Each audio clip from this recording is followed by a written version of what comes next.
Amigo, la coincidencia de todos los analistas económicos y corredurías financieras internacionales y también mexicanas, y por supuesto el propio pronóstico de las autoridades mexicanas, es que a partir del segundo semestre, que prácticamente ya está a la vuelta de la esquina, empezaremos a ver una mejora económica, una mejoría sustancial en el desempeño de la economía mexicana. Vamos a hablar precisamente de cuál es justamente el escenario que depara en la segunda mitad de 2014 para México con Ricardo Gómez Dena. Él es director de Banca Patrimonial de Finamex. Ricardo, ¿cómo estás? Muy buenas noches, bienvenido. Buenas noches, Darío. Gracias por invitarme y con todo gusto te platicamos. ¿Tú coincides con lo que están pronosticando pues el resto de tus colegas en el ámbito financiero, lo que dice Banco de México, lo que dice la Secretaría de Hacienda, en el sentido de que a partir del segundo semestre de este año empezaremos a ver una mejora económica en el país?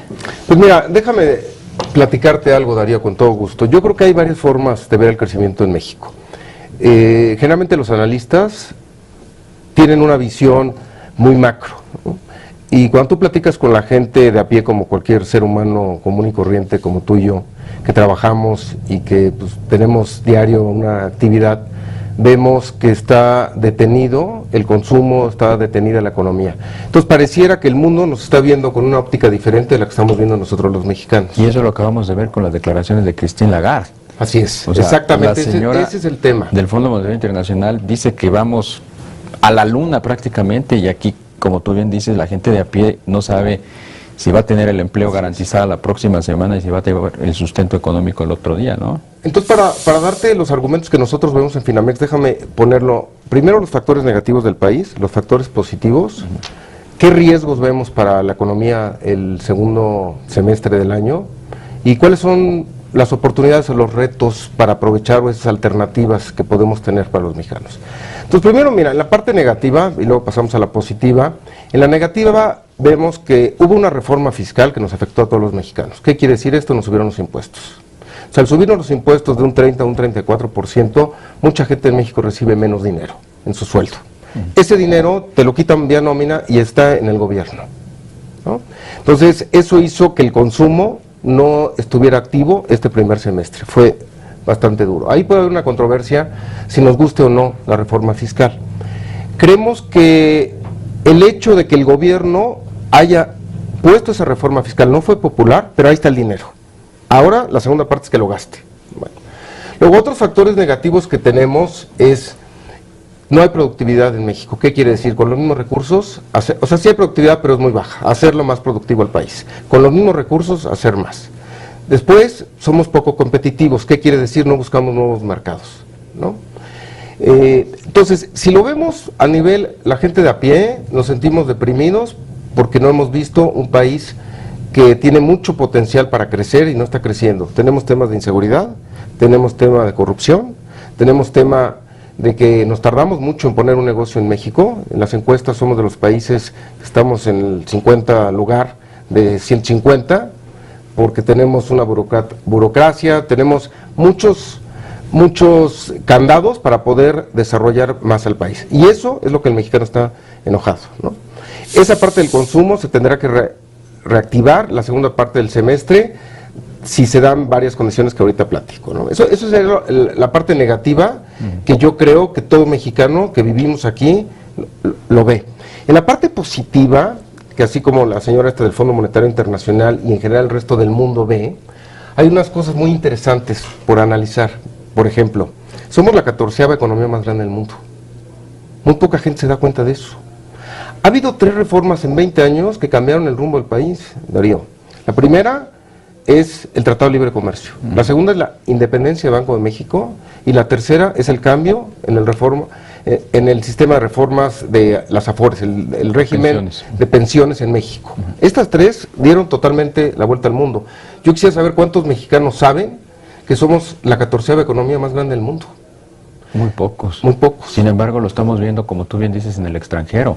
A mí me llamó poderosamente la atención el anuncio que hizo, y los anuncios que siguen haciendo las empresas que están apostando por México, las multinacionales. Lo vimos con Nissan y Daimler la semana pasada.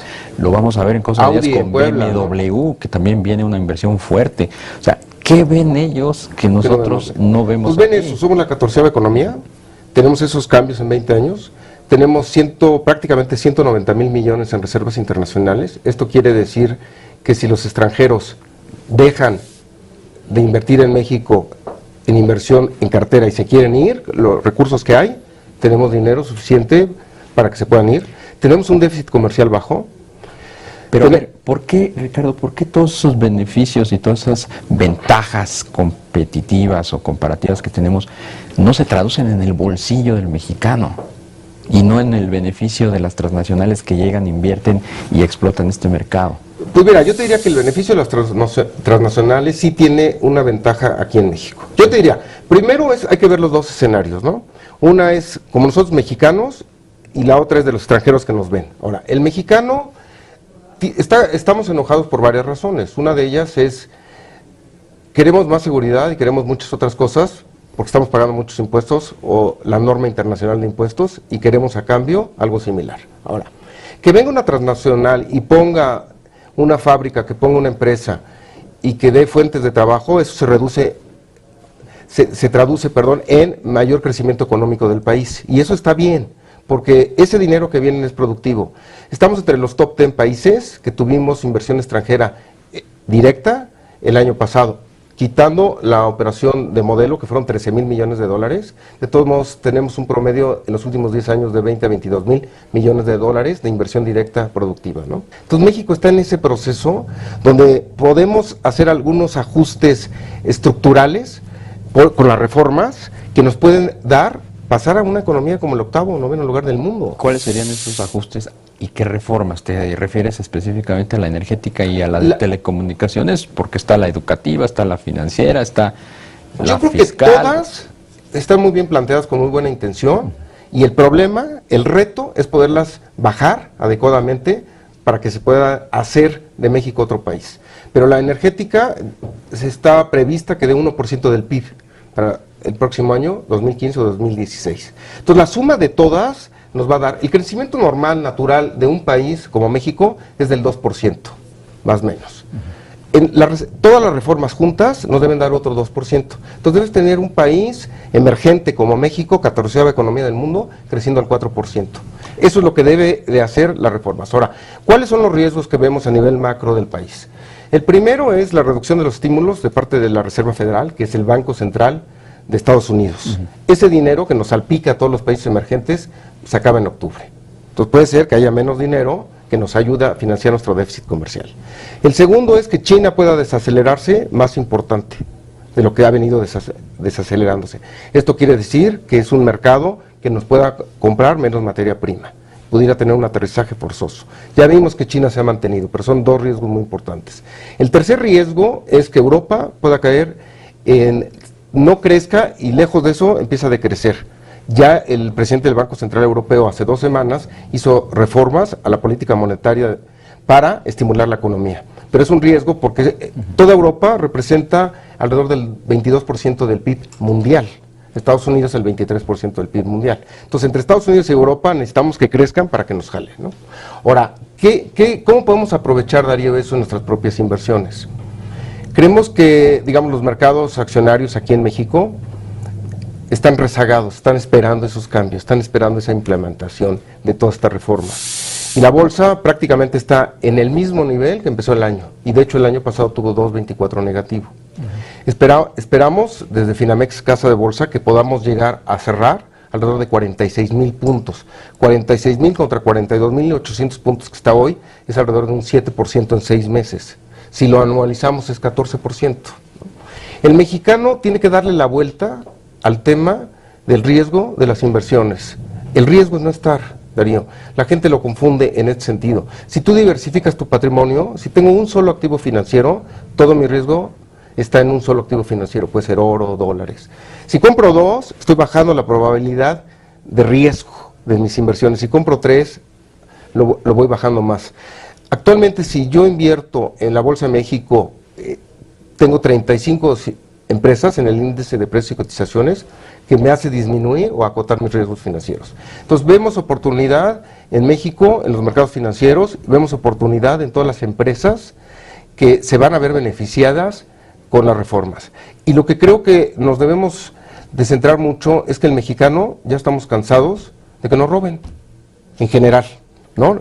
Ahí dejaría ese comentario. ¿Qué quiere decir esto? Que queremos que la gente sea más profesional en el manejo de todo, de toda la economía, y con eso podamos ser otro país, ¿no? Pues ojalá y así sea. Desafortunadamente se nos acabó el tiempo. Ricardo Gómez, director de Banca Patrimonial de Finamex, yo te quiero agradecer que nos hayas acompañado esta noche. Ojalá podamos emplazarnos para una posterior plática, porque sin duda lo que ustedes ven es muy relevante y sobre todo ayuda al inversionista en su toma de decisiones. Muy buenas noches. Con todo gusto, gracias. Muchas gracias. Y muchas gracias a usted. Se nos acabó el tiempo. Yo le espero en la primera edición de Dinero por Excelsior Televisión. Muy buenas noches y que descanse. Te invitamos a seguir cuestionando la información con los siguientes videos.